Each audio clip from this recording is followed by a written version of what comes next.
um, what it affects. And hey, now we're live. You want to start over there, Cody? I'm sorry? It just went live. You want to start with your intro? Oh, sure. No problem. I thought we already were live. Hey, my name's Cody Anderson. I'm the chair of the Libertarian Party of New York. We're here tonight to talk about redistricting, which is the process by which new congressional and federal congressional and state legislative districts boundaries are drawn after the census every 10 years. Since we just had a census done, we're going to get redistricted by our legislature. We're bound to lose a congressional seat in Congress. Go from 27 districts to 26. We have no idea what's going to happen for our state assembly districts and our Senate districts. So we're hoping for the best, but we can rely on chicanery from our legislators in Albany.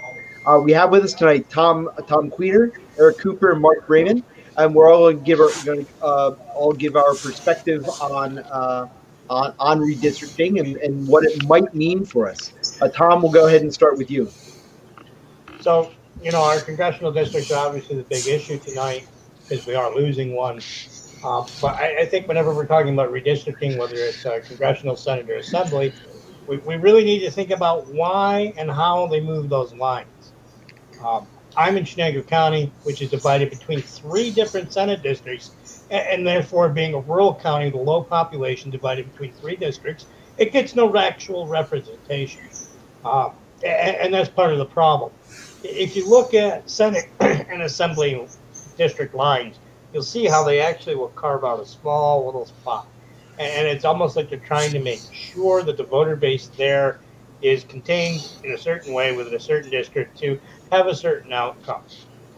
That's how I see it, and I believe it's largely wrong. Rich had a nice way of stating how proper redistricting would make sure that everybody's vote held more weight. Mark, I'm gonna hand it to you. You're the expert here. Well, thank you for calling me expert. I have tried to write a lot about this and drawn some trial redistricting maps, which are on my website. If you want to tune in there at all during the course of this evening, markbraiman.com. There are 2 tabs where I show a redistricting for the state Senate and a redistricting for Congress, both of which keep upstate counties intact. Historically, this is one of the goals that New York's Constitution writers from John Jay back in the 1770s, 1777 was our first Constitution, that he wanted to keep things simple by making our representation in both Congress and in the state Senate and Assembly by county.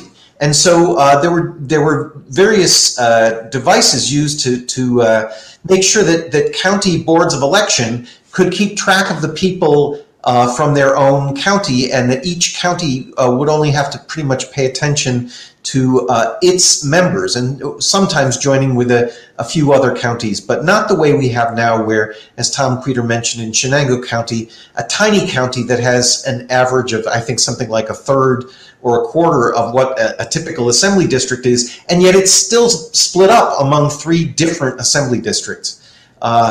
So how many? 7?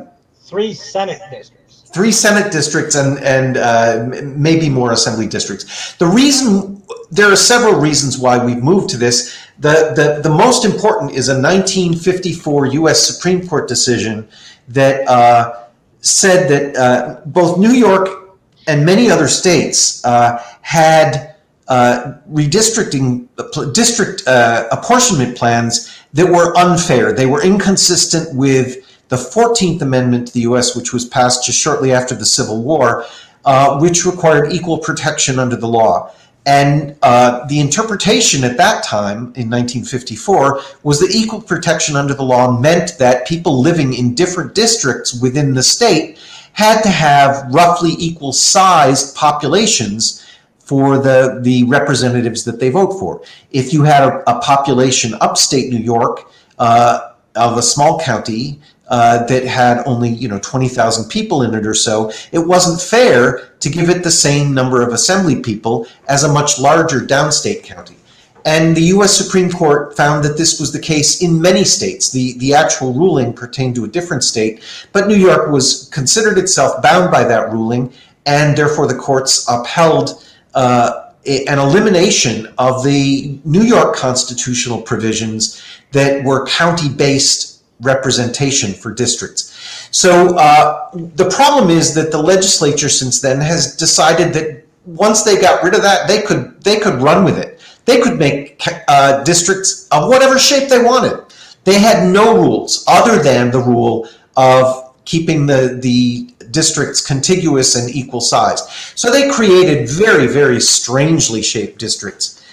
So we have to decide, and I think as a party, one of our goals should be to at least ask for or expect that the legislature keep counties intact where they can. And where they can is when the counties are smaller than an average size district.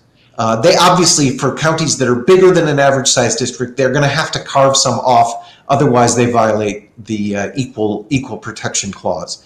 But there's no violation of equal protection in the redistricting plans that I've proposed for the Senate and Congress. So that's hopefully one thing that we can get to a little bit later on. Go ahead. Mark, as libertarians, we believe in smaller government, right? If it's more complicated, it doesn't get smaller, does it? It's bigger. Oftentimes, yeah. I think it's great that we're even having this conversation. Also, I'm getting some feedback from somebody that this is a relatively unsexy topic. You know, we're working on the mechanisms of government that will ultimately dictate power.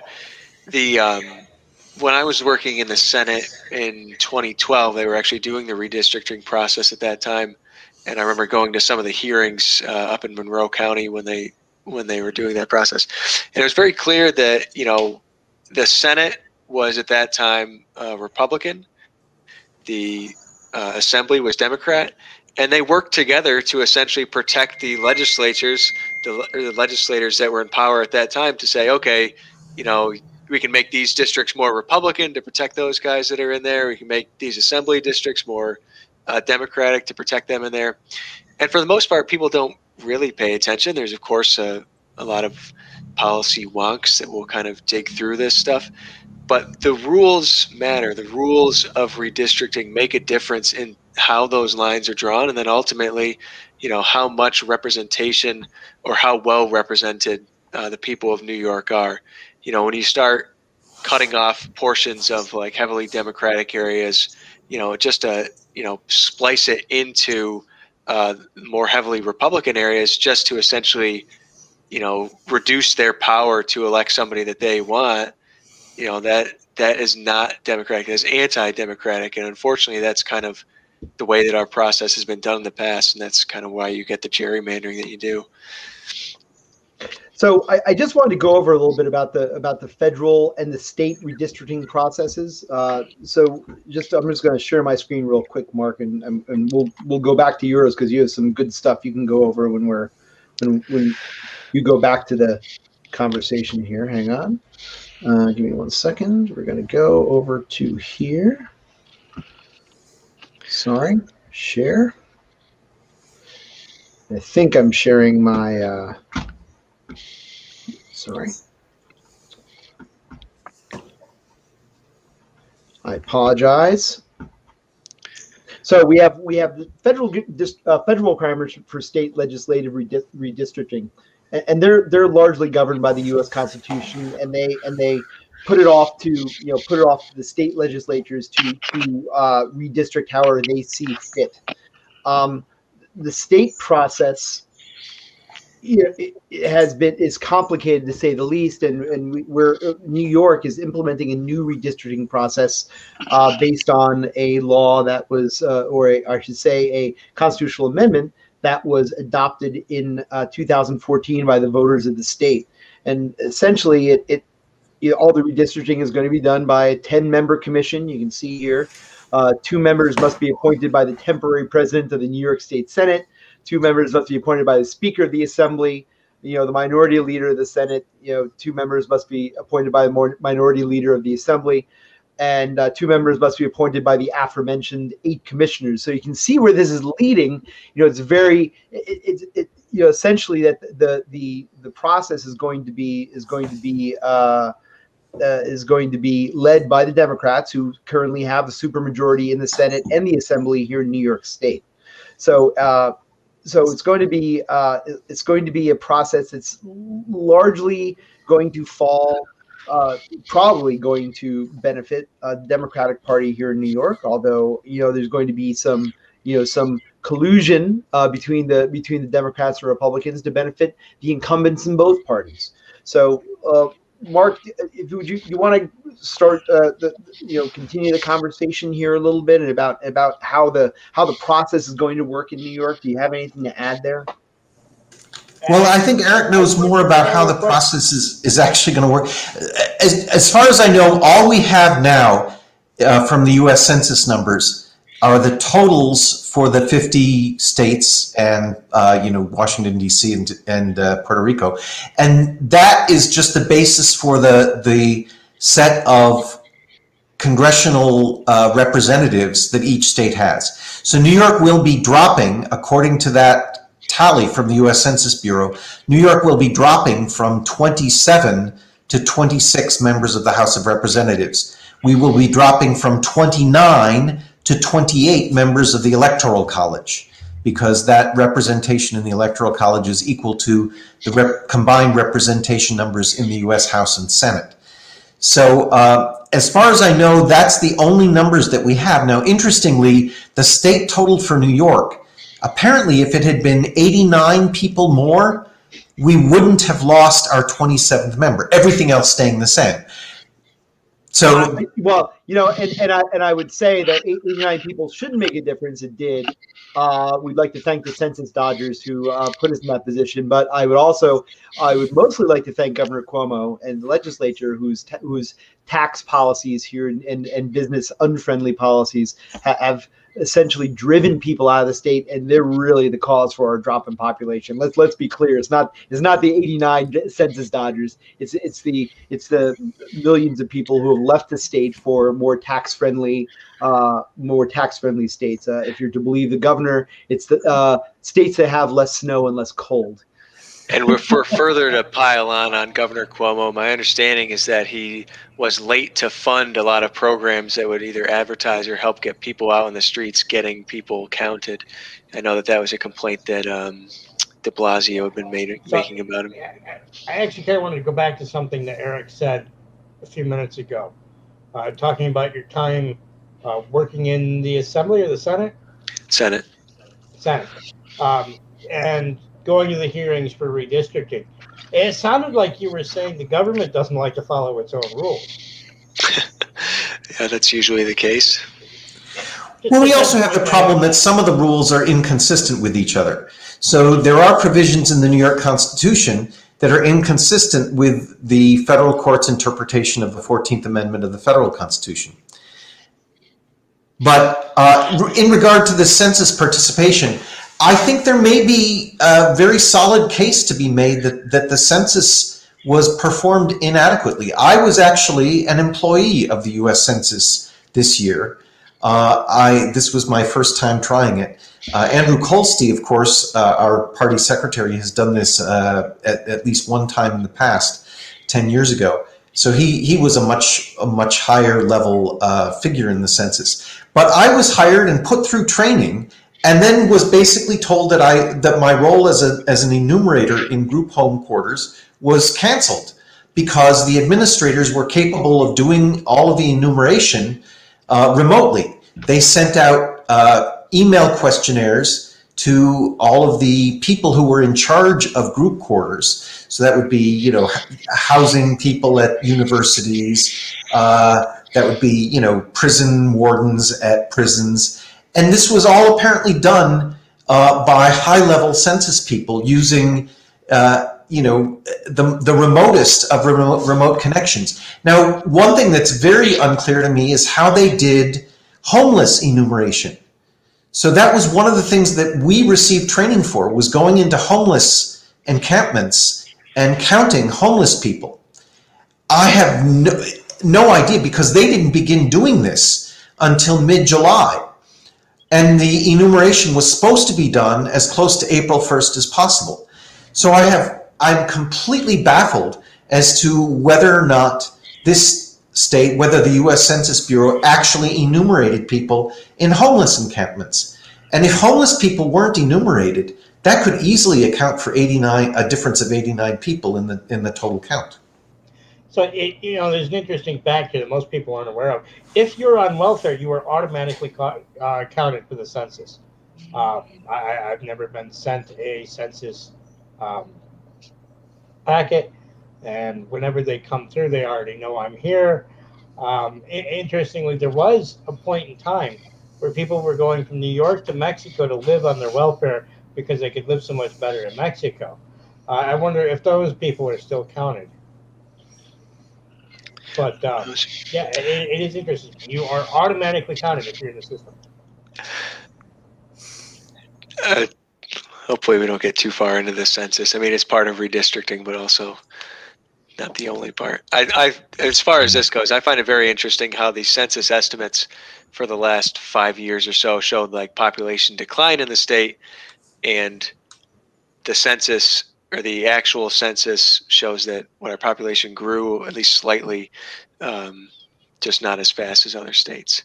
So the estimates were either terribly wrong, or there was a huge growth in population here in New York in the last 1 year. Very unlikely. So let's just talk, about the political impacts of redistricting.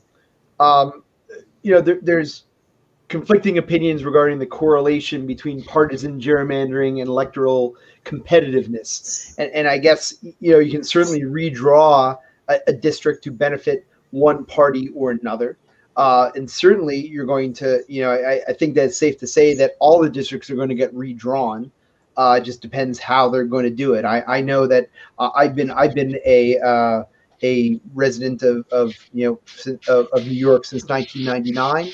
I lived in New York 19, or I should say New York 20, in Columbia County, which then became New York 19. I still live in New York 19, which I assume is going to be renumbered and reconsolidated again into some other otherworldly shape that the legislature determines. Tom, we're talking about Shenango County earlier. Are you? How many people live in Shenango County? I apologize for my ignorance. Oh wow, it's low. Under 20. Yeah, roughly. I think. Making me look bad, Cody. I don't know how many people live in my county. We can look that up. Not too important. How many people live in Madison County, Mark? 50,000 in Shenango. 47,000 as of 2019 in Shenango. Oh, how many? I'm sorry. 47,000 as of 2019. Oh, so quite a few. Okay, I'm surprised. I'm actually surprised to hear that. It's also very large physically. Yep. Right. Very rural, spread out. It's just to northeast of Broome County, right? So northeast of Binghamton. Is that correct? Directly north, I do believe. Okay. So that's a little bit bigger than Schoharie, and Schoharie is about 30,000. Columbia is actually, I think Columbia's got to be up to about 70,000 now. I have to imagine. Pre-COVID, it was about 60. So Eric, you're in Erie now, is that right? Yep, Erie now. Ontario before. Big county. Yeah, I don't know what Erie is. I know Ontario was, I think, 160,000. Right. Yeah, they're both pretty big counties compared to the ones where we all come from. And Madison is pretty big, Mark. I'm sorry, I missed that question. Oh, that's okay. About how many? I'm losing you still. About how many residents do you have in Madison County? 70,000. I couldn't hear the question. 70,000 people in Madison County. Great, thanks, Eric. So I guess do we have? And Tom, you said you have 3 Senate districts. You know how many assembly districts you have in your county? I think that's just 2. That's crazy. So you have three Senate districts, but 2 assembly districts. Yep. And I just looked it up. Braiman County, which is in the lower Senate district that I'm in, Yep. has 190,000 for a population.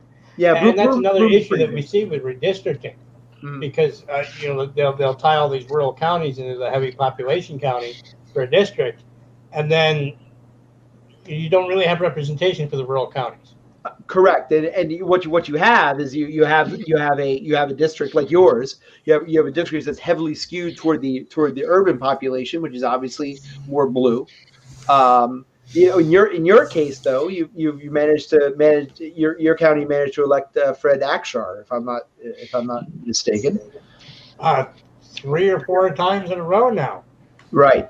Right. Which is a funny dynamic, but that might be one of those Republican gimmies, right? That was laid out. Right. So I mean, it's interesting when you watch the votes of an incumbent whose population base leans the other way. Mm-hmm. Right. It's very interesting. Right. That is terribly interesting. So Mark, Mark Braiman, can you hear me? Yes. Okay. Good. For the moment. Oh, it's okay. Just want to make sure. So do you want it? I guess I want to go. If you can share your screen, I want to go through your redistricting proposals, and I think that it's a good starting point for sort of this idea of redistricting fairness, right? Because I think right now I know Columbia County is divided between two Senate districts. It's divided between two assembly districts. So I'm a little curious about how that could possibly benefit a county like Columbia, who is obviously, the southern part of Columbia is far more. Well, it depends. I mean, southern part of Columbia County has Hudson in it, so it tends to be very Democrat. You have a lot of people who have emigrated from the city, but now the dynamics of Columbia County have completely changed. Where you have a lot of people who had weekend homes who are now living there full time. A lot of people coming up from the city buying real estate in that MSA. So the dynamics are definitely changing, which means that the dynamics of the county leadership are going to change. The Board of Supervisors weighted average is going to shift more towards a Democratic tilt rather than Republican.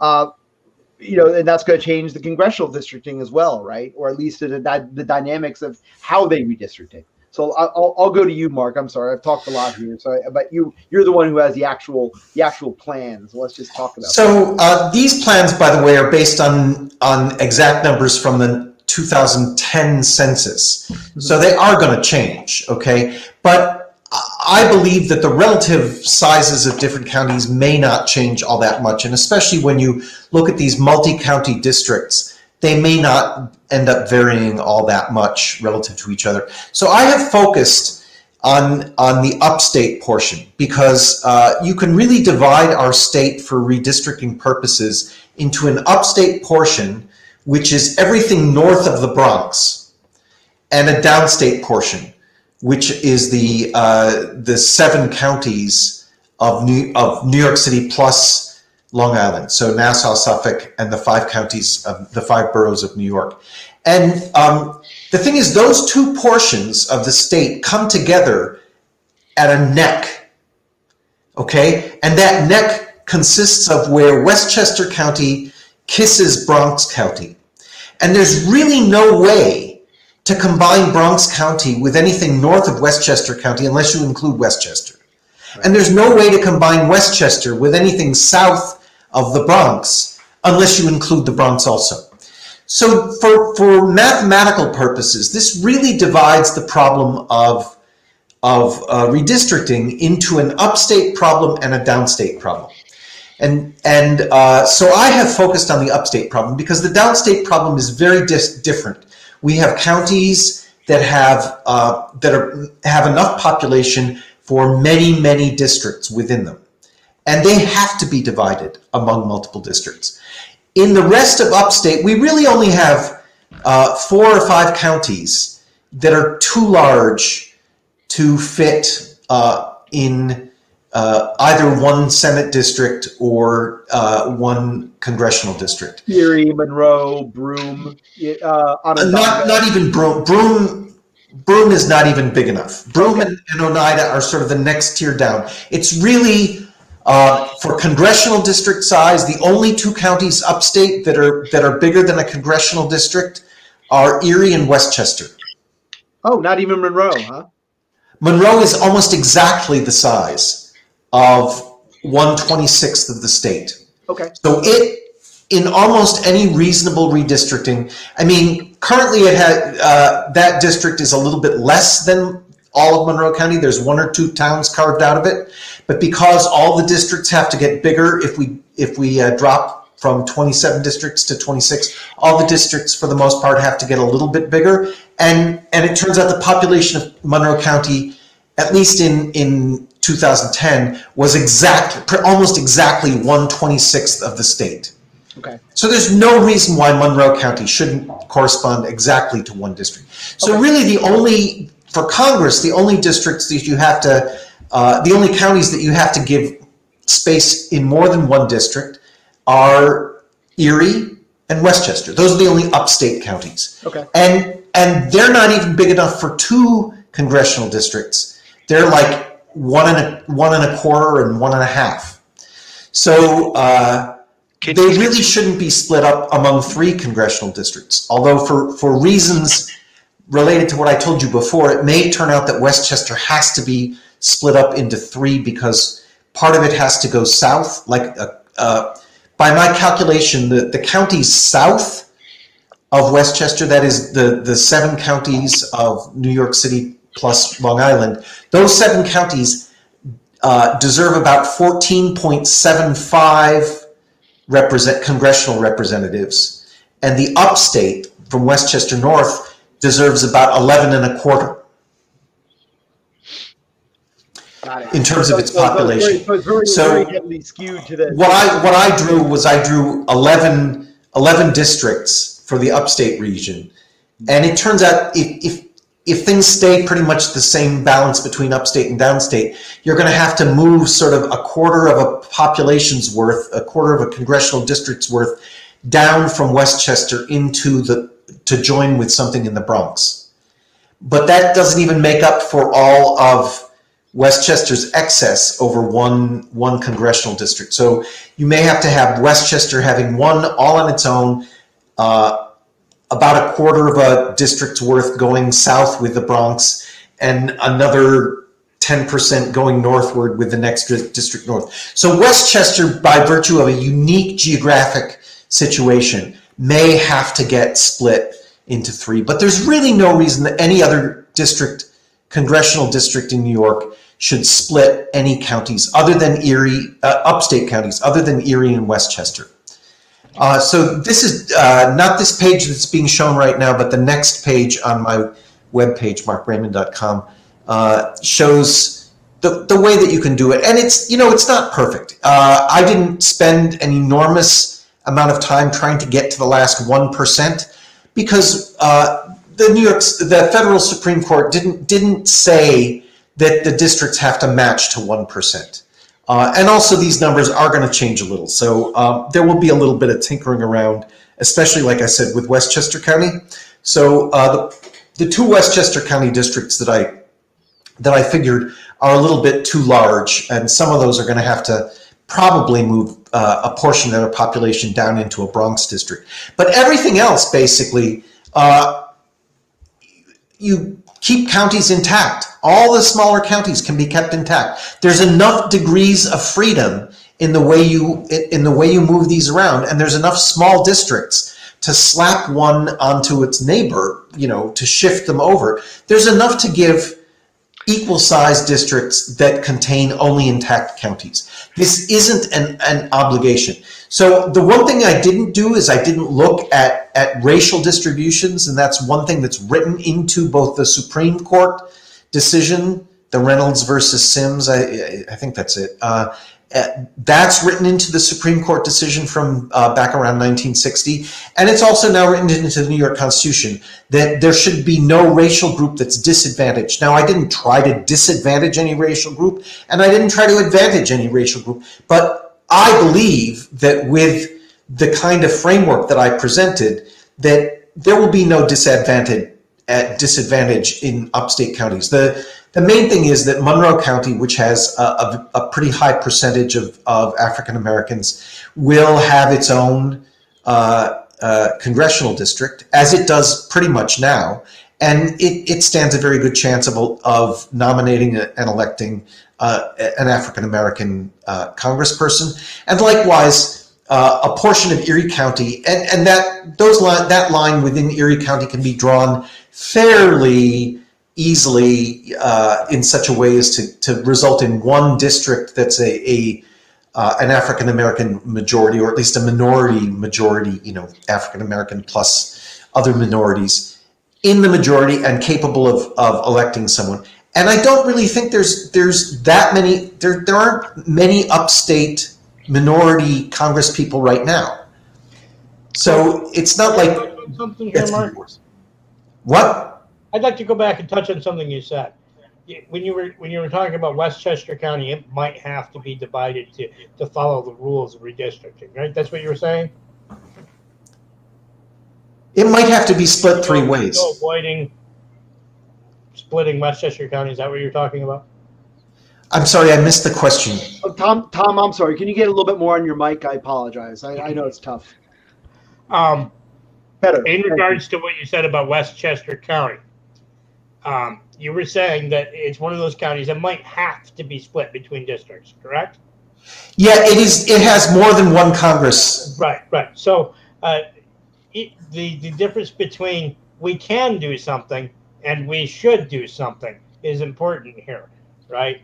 That they figured out that they can, or that Supreme Court ruling that you had mentioned said that they can divide counties among districts, right?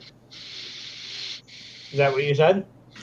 I'm sorry, you zoned. The connection is. I'm losing the bandwidth. Say again, real quick. So the point I'm making is that just because the government can do something or has permission from the federal government, if you will, to do something, doesn't mean they should. And when you see them go willy-nilly with a new allowed procedure, shouldn't that make us think? The federal government doesn't say that New York has permission. It doesn't just say that New York has permission to break up counties. It says that it must break up counties, just like every other state. Right. It must break up counties, right? But to give equal-sized congressional districts. Correct. But must it break up counties as much as it is?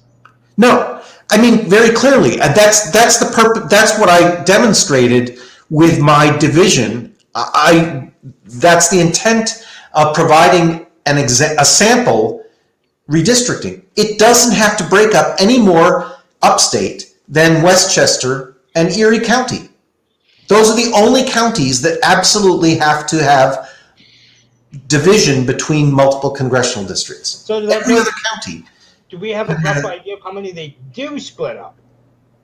Oh, they split up. I didn't calculate the number for congressional districts, but for significantly higher than necessary. It is definitely higher than necessary. Absolutely, because we know that, for example, Oswego County is split up unnecessarily.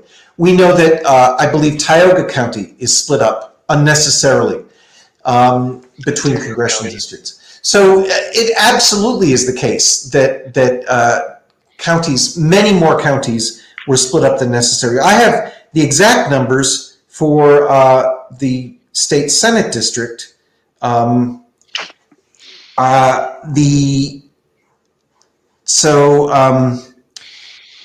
the 55 upstate counties, 28 of the smallest counties were kept entirely intact within a Senate district, but 27 of the smallest counties were split up unnecessarily, as I show with my sample redistricting. Those 27 counties did not have to be split up. 27 counties that are split up don't need to be.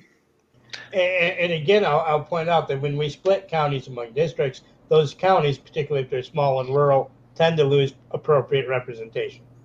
I think to your point, Tom, it especially comes into play with like primaries. Once you get to the general election, every vote, whatever. But I've seen it happen where a district was split up between one entire county and then two smaller portions of a county.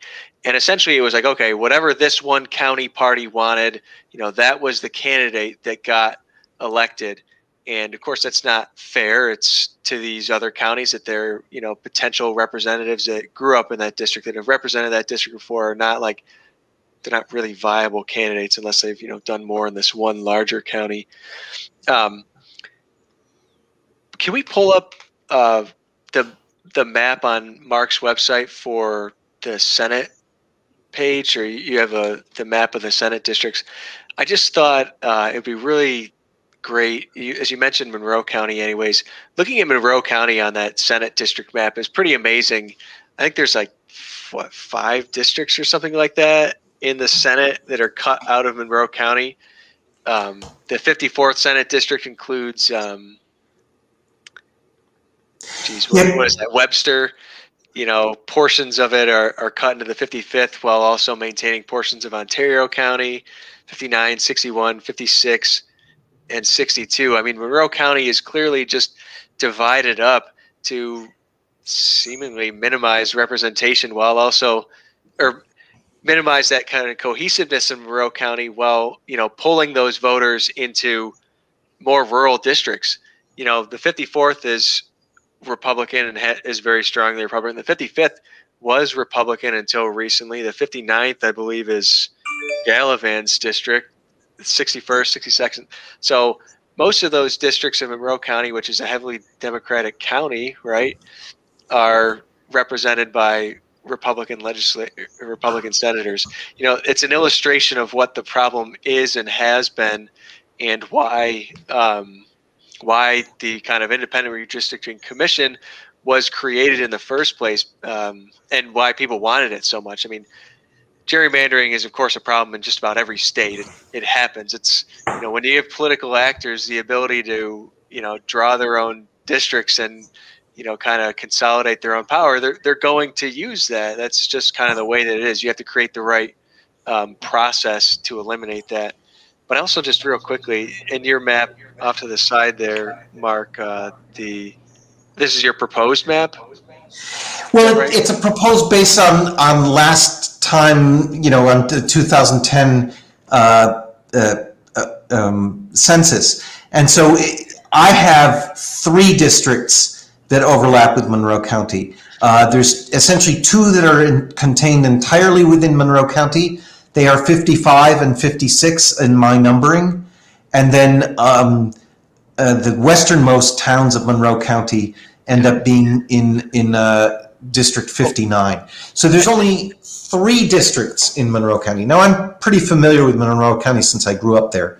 I grew up in Brighton, went to Penfield schools. Before we move on to talking about the commission for redistricting, Mark, I want to ask you, because I'm almost certain you know the answer. What does the New York State Constitution say about Senate districts and where their lines should lie?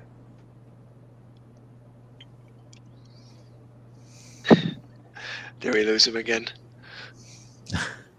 I lost you. Can you say it real quick? If you say it quick, I may be able to get it before it cuts out. I was curious what the New York Constitution says about how Senate districts should lie. Right. So let me get the exact wording. So the wording in 2011, when the last districting was done, there was slightly different wording.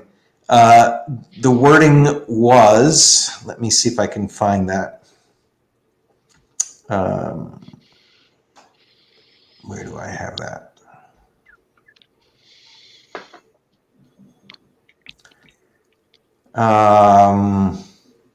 Hold on. Let me see if I can find that wording. Yeah, the Constitution as it existed in 2011 said that, well, actually, let me give you first the current wording. I have that. The current wording says, the requirements that Senate districts not divide counties or towns shall remain in effect. And that is Article 4, Section 4, Paragraph C6. Okay, so so it's saying something shall remain in effect, and then if you want to go back and see a little bit more explicitly what the wording is, in the older version of this section of the Constitution, it basically said that no Senate district boundary should cross any county line. That was essentially the old wording. So. Yeah, as somebody in a county who's split between 3 Senate districts and is rural and spread out, I just had to point that out. And I believe we have one more topic to hit. Yeah, and I guess I wanted to move on and talk a little bit about the commission that the constitutional amendment to the amendment to the Constitution called for, and interesting thing about this commission is that we know we're supposed to do redistricting every 10 years, and yet this commission that's supposed to be doing the redistricting hasn't been funded. So I wanted to give Eric a little bit of time to talk about that. Eric, go right ahead if you can give this a little bit of discussion. Yeah. So looking at the district for Monroe County, that's essentially why people were upset. Again, people are generally opposed to gerrymandering because it's on its face unfair. You're taking this democratic right from people and you're lessening the power of their vote. People don't like that, of course, and rightfully so. So in 2014, I guess the Senate probably passed it 2 sessions before, but in 2014, voters approved the constitutional amendment or the amendments to the New York State Constitution to create this commission that is at least supposedly independent, to more fairly draw these lines. And of course, the context is that at that time, there was a split rule in the government. The Republicans with the IDC at that time held control of the Senate, and the Democrats in the Assembly.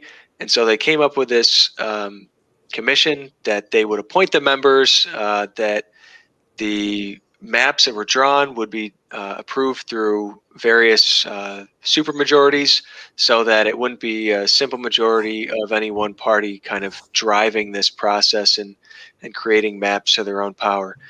I find this ironic, that this is back in when the governor put it on his webpage, this release, celebrating his hard work in getting this done, that now the case is that he has not funded it, despite it being approved in 2 successive New York State budgets. It was approved for funding in last year, and then ostensibly because of COVID, they held the funding back for this commission. And then it was also approved this year, which would have been on April 1st.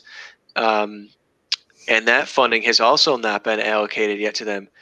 So, and despite pressure from the commission itself to actually get the funding to do this stuff, as I believe this article shows, they're looking to fund a number of important positions. You need the staffing to support these things. You need the funding to keep people working on this stuff. But they haven't made the money available yet. Which one of my kind of favorite quotes is that you can see people's priorities in the budget. If you're not providing people the money to do this work, you really don't care about it being done. And so the timeline, as we can maybe talk about, for this process is very tight. They have to provide these maps after going through a public hearing process at a number of cities throughout the state. They have to provide that by January 15th of next year, I believe is what it was. And so without any funding to really get started or to really dig deep into this, about half the year is gone. And with a late census, they're really they're really at a crucial point to get started, and probably are well too late into this. And note some of these dates. So if they have to submit a second plan, right, it says that has to get to the legislature by February 28th of 2022. But of course, party petitions, the party petitioning period for candidates for public office begins, I think, February 28th or something like that. So either February 28th or a day or two after that is when the petitioning period begins. Yeah. So how can you start to pass petitions if you don't know what district you're going to be in until the day before petitioning begins? I can actually answer that. Look at that. I have a piece of information. Interestingly, if it's a redistricting year and you're running for an office, let's say I run for District 52, and the redistricting actually cuts me where I live out of District 52, I can still run, but I have to move if I win. Lucky you. You know, it is, though, that's a great point, because it kind of illustrates the lack of thought into the most recent kind of third-party kill bill that they passed in the budget, right? I mean, if moving up those deadlines doesn't really mesh with their deadlines that were passed in 2014, what are they doing? You'd think that there'd be some kind of consistency there, right? It's almost like our government is broken. So the other thing that should be added to that, my understanding is you don't actually have to reside in a congressional district in order to run for it. So unlike the Assembly and State Senate districts, there is no requirement in New York State, if I remember correctly, no requirement that you reside in a particular congressional district in order to represent it.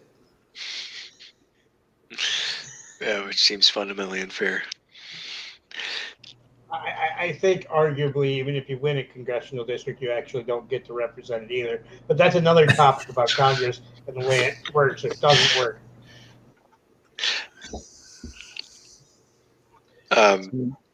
I think it's funny too that they, when this was passed and it was kind of advertised as an independent redistricting commission, but most of the members, I think except for 3 of them, are appointed by, the 2 parties in power. How is that independent, really? There's certainly some parts of it that, make it more independent. Like I said, the supermajority, but it's not independent if it's appointed by partisan actors. That's crazy. Right. Well, one of the problems that I see with a lot of these independent commissions, including the State Finance Commission, is that when you reduce the number of people on these commissions and you give them the power to pass laws or redistricting plans before they go to the legislature, and you eliminate legislative hearings, it's a way of concentrating even more power downstate. Because if you look at who are the party officers who get to make these appointments, they mostly come from downstate. I've heard someone say that, Andrea Stewart Cousins is an upstate representative because she's from Yonkers. Right? I mean, this is really offensive. And I think we should take great offense at this idea. These small commissions have a tendency essentially to squeeze out all representation from upstate. The downstate people consider their problems to be much bigger than any that we have. And so they focus on appointing people. I bet even, I don't know, have the independent members of this commission have been appointed, right? Yeah, I was just looking that up right now. You can find that. So that's interesting that this downstate upstate dichotomy comes into this, and we're talking about appointments, because an awful lot of the positions that we elect upstate are actually appointed downstate, and it's almost like there's this entire industry of appointed officials out of downstate. Well, as I said, you do the calculation, and even including Westchester with upstate, about 11/26 of the population is upstate, and 15/26 of the population is downstate. That means that downstate just has a majority, and we can't avoid that. But these commissions, essentially, by being small, they cut out the upstate voices entirely, so that upstate doesn't even have a seat at the table when these things are being discussed. Well, and when you look at the commission makeup, there's 2 seats on there that are supposed to be voted on, by the remaining 8 members of the commission. Well, so happens that 6 of the 8 are elected by the party in power. So automatically, you know how that's going to work out. But even more, 6 out of the 8 are being appointed by downstate politicians. Oh, correct. Right, and so we have only which by the way is really 8 out of 10. we have only Will Barkley's appointments on this commission, right? Will Barkley is the Assembly Minority Leader now. Only his appointments are likely to come from upstate, and I hope that he manages to get some on. But even that would be 2 out of 10. That's a lot smaller than 11 out of 26. So the way these commissions have a tendency to work is to squeeze out the upstate voices. Yeah, but it's only the Republicans that want to do this. Only the Republicans do the gerrymandering. They're the only ones that are concerned about their political power, right? Democrats wouldn't do that. Never. Well, I mean, I bring that up at least to say, this was passed the independent redistricting was passed in, what was it, the 2010s, right? And at that point, the Democrats didn't have control of the Senate. Of course, in the last couple of years, the Democrats have gotten control of the Senate, and now they're passing this next constitutional amendment that will come before the voters this year that will eliminate the supermajority requirements, among other things. So again, it's kind of consolidating the power. It's removing those restrictions that had initially, made this an independent commission, so that the Democrats, once they're in power, they can continue consolidating the same way that they complained about the Republicans doing it, years ago. Again, it doesn't matter who's in power of these two parties. They're going to do the same thing. They're going to try to monopolize.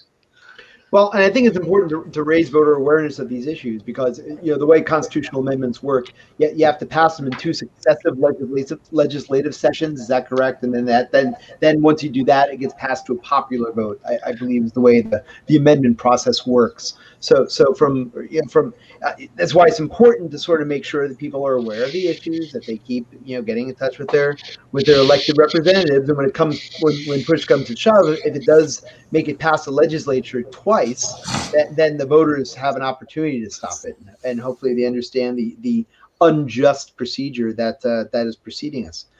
We have about 3 minutes left before 9:30. I just wanted to sort of go around the horn and just get some final thoughts from everybody. Tom, we'll start with you. Well, if you're in Chenango County, write all 3 of your senators and tell them how you feel about what you saw today. I'm Tom Queen. It's been a great conversation. We've got great people here tonight. Come back. They'll be here again. Great. Thanks, Tom. Eric, go ahead. Well, I just, I really enjoyed this conversation. It's kind of like I touched on at the very beginning. It's not the sexiest topic. It's not something that when it's done and completed that you see, driving by. It's not a physical thing that you see in the district, but it's so hugely important to us, to our state, and really to just democracy and making sure that, that people are well represented. So these things, the process, the ways that these commissions are made up, that the maps are drawn, makes such a big difference. And it's so important to get involved early, like right now, 10 years ago, to really change people's minds. I do planning work, municipal planning, and oftentimes people come to the meeting, when people propose a building, right? But at that point, the comprehensive plan's already been drafted. The zoning code's already been adopted. So much of the rules are already in place that people are operating within. So you don't wait until, somebody goes running for a district to kind of complain about these district maps being, problematic. You do it now when they're being drawn and when they're kind of passing the rules for those maps to be drawn. So it's time, especially with the amendment kind of being on your ballot this year, it's time for us to really start caring and making sure that, especially this one, like simple majority is not good. It's got to be a supermajority. That's at least one of the best parts that makes it independent. It's got to be a strong majority. Great, thanks, Eric. Mark, final words? Yeah, I agree with Eric. One other point is that in looking for allies, remember we have no libertarians in the Senate or the Assembly. We won't have any on the Redistricting Commission. But I think we need to look for Democrat and Republican allies who are involved in local government, because this really ends up impacting them. It reduces the ability of boards of supervisors to have an impact in Congress and in the state legislature when they can't go to a single representative from their county and say, we need you to do this. We need you to get rid of these unfunded mandates. We need you to carve out so that we no longer have the whole burden of Medicaid in our county budget. Those county reps are the people that we need to go to and enlist their alliance, because they are the ones who end up feeling the brunt of this upstate loss of power. The small counties in upstate are just under the thumb of the state government, and especially the governor. And they are the people that we need. They know these rules, right? This is arcane for most people, but these county leaders should know what's going on. Great, thank you, Mark. And wanted to thank our panelists just once again, Tom Queter, Eric Cooper, Mark Braiman, and the engineer, Rich Pertel, running things behind the scenes for us. Thank you for running our StreamYard feed.